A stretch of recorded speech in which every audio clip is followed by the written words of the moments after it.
இதெல்லாம் வறுத்து நீங்களும் இதே மாதிரி வறுத்து அரைச்சி செஞ்சு பாருங்கள். சுவையாகவும் இருக்கும்.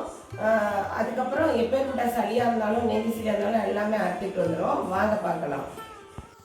அதுக்கு நம்ம மிளகாய், கொத்தமல்லி, பட்டை, லவங்கம், சோம்பு, கசகசா, ஏலக்காய், ஜீரக மிளகு, கொஞ்சோண்டு அரிசி, கருவேப்பிலை இதெல்லாம் எடுத்துக்கலாம்.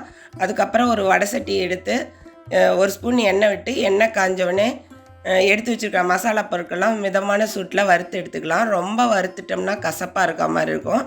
மிதமான சூட்டில் வச்சு நல்லா வறுத்து எடுத்துக்கோங்க. லைட்டாக அரிசி சேர்த்து செஞ்சு பாருங்கள், நல்லாயிருக்கும் வறுத்து. அதுக்கப்புறம் அந்த மசாலா பொருட்களை மிக்ஸி ஜாரில் பொடி பண்ணி எடுத்துக்கோங்க. ஆட்டாங்கல்ல அம்மிக்கல்ல அரைச்சி செஞ்சால் குழம்பு எவ்வளோ டேஸ்ட்டாக இருக்குமோ அந்த அளவுக்கு நீங்கள் கிரைண்டரில் அரைச்சி வச்சிங்கனாலும் டேஸ்ட்டாக இருக்கும். அந்த பொடி பண்ணி வச்ச மசாலா பொருட்கள் கூட கொஞ்சமாக இஞ்சி, பூண்டு, ஒரு 2 தக்காளி கட் பண்ணி போட்டுக்கோங்க. இது அரைச்சி வரதுக்குள்ளே நம்ம ஒரு குக்கரில் ஒரு 2 ஸ்பூன் ஆயில் விட்டுட்டு மட்டன் நல்லா நம்ம மஞ்சத்தூள், உப்பு எல்லாம் போட்டு க்ளீன் பண்ணி வச்சுருக்கோம் இல்லையா, அதை இதில் 2 விசில் 3 விசில் விட்டு நல்லா வேக வச்சு எடுத்துக்கலாம். இப்போ பாருங்கள், 1 ஸ்பூன் ஆயில் விட்டுட்டேன். ஆயில் காஞ்சவுடனே கடுகு, கருவேப்பிலை போட்டுட்டு அதுக்கப்புறம் நம்ம க்ளீன் பண்ணி வச்சுருக்கிற மட்டன் அதில் ஆட் பண்ணிக்கிட்டேன்.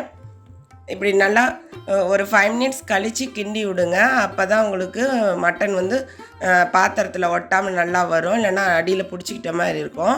அதுக்கப்புறம் நான் 1 ஸ்பூன் விளக்கெண்ணெய் விட்டுக்கிட்டேன். அப்போல்லாம் பார்த்திங்கன்னா மட்டன் குழம்புக்கு விளக்கெண்ணெய் விட்டு செய்வாங்க, நல்லா சுவையாக இருக்கும். நானும் இன்றைக்கி 1 ஸ்பூன் விளக்கெண்ணெய் விட்டுக்கிட்டேன். அதுக்கப்புறம் கொஞ்சமாக மஞ்சத்தூள், உப்பு இதெல்லாம் போட்டு நல்லா கிண்டி விட்டுக்கிட்டேன். கறி பாருங்கள் நல்லா இப்படி திரண்டு வரும். அந்த மாதிரி ஸ்டேஜில் நம்ம ஒரு 2 டம்ளர் அளவுக்கு தண்ணி ஆட் பண்ணிவிட்டு குக்கர் மூடி ஒரு 3 விசில் 4 விசில் வர அளவுக்கு விசில் விட்டு கறியை வேக வச்சு எடுத்துக்கலாம். அதுக்கப்புறம் பார்த்திங்கன்னா இந்த மிளகாத்தூளெல்லாம் நம்ம போட்டோம் இல்லையா, அதெல்லாம் மஞ்சி வந்துருச்சு. இந்த மிளகா சாந்தை வலித்து எடுத்துக்கலாம். அதுக்கப்புறம் ஒரு அரை மூடி தேங்காய், கொஞ்சமாக பொட்டுக்கடலை, சின்ன வெங்காயம் வணக்கி வச்சுருக்கேன். முடிஞ்ச வரைக்கும் சின்ன வெங்காயம் குழம்புக்கு சேர்த்திக்கோங்க, உடம்புக்கு ரொம்ப நல்லது. அதையும் அரைச்சி எடுத்துக்கலாம். அதுக்கப்புறம் நான் இன்றைக்கி இரும்பு வடை சட்டியில் தான் இந்த குழம்பு வைக்க போகிறேன். இரும்பு வடை சட்டியில் வச்சு சாப்பிட்டிங்கன்னா உடம்புக்கு ரொம்ப நல்லதுங்க. அந்த காலத்திலலாம் மேக்ஸிமம் இரும்பு வடை சட்டி தான் யூஸ் பண்ணாங்க. இதனால் நம்மளுக்கு அயன் கண்டென்ட் ரொம்ப கிடைக்கும். இப்போ நான் அரைச்சி வச்ச மிளகா சாந்தை நல்லா இதில் விட்டு கிண்டி விட்டுக்கிட்டேன். நீங்களும் அதே மாதிரி இரும்பு வடை சட்டியில் செஞ்சு பாருங்கள். நான் சட்டி இருந்தால் கூட சட்டியில் செஞ்சு பாருங்கள், இன்னும் சுவையாக இருக்கும். இப்போ நான் அது கூட வேக வச்சு வச்சுருக்கா கறியை ஆட் பண்ணிக்க போகிறேன். இப்போ நல்லா இப்படி கிண்டி கொடுங்க.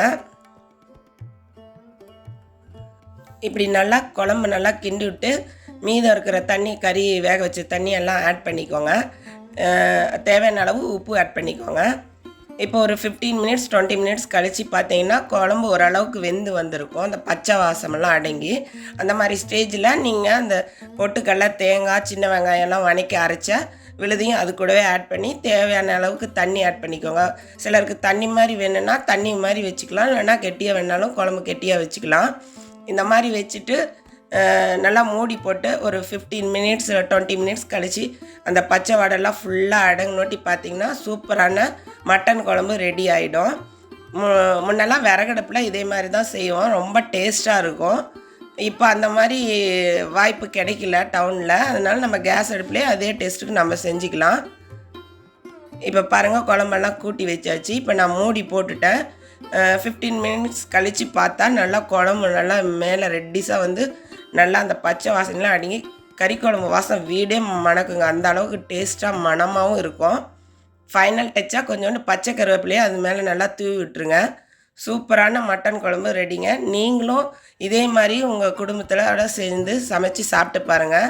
இன்றைக்கி எங்கள் வீட்டில் சுட சுட சாதம், ரசம், அவிச்ச முட்டை, மட்டன் கறி குழம்பு, இது தாங்க இன்றைக்கி எங்கள் வீட்டில் லஞ்சு. நீங்களும் இதே மாதிரி செஞ்சு பாருங்கள். இந்த வீடியோ பிடிச்சிருந்தால் லைக் பண்ணுங்கள், ஷேர் பண்ணுங்கள், கமெண்ட் பண்ணுங்கள்.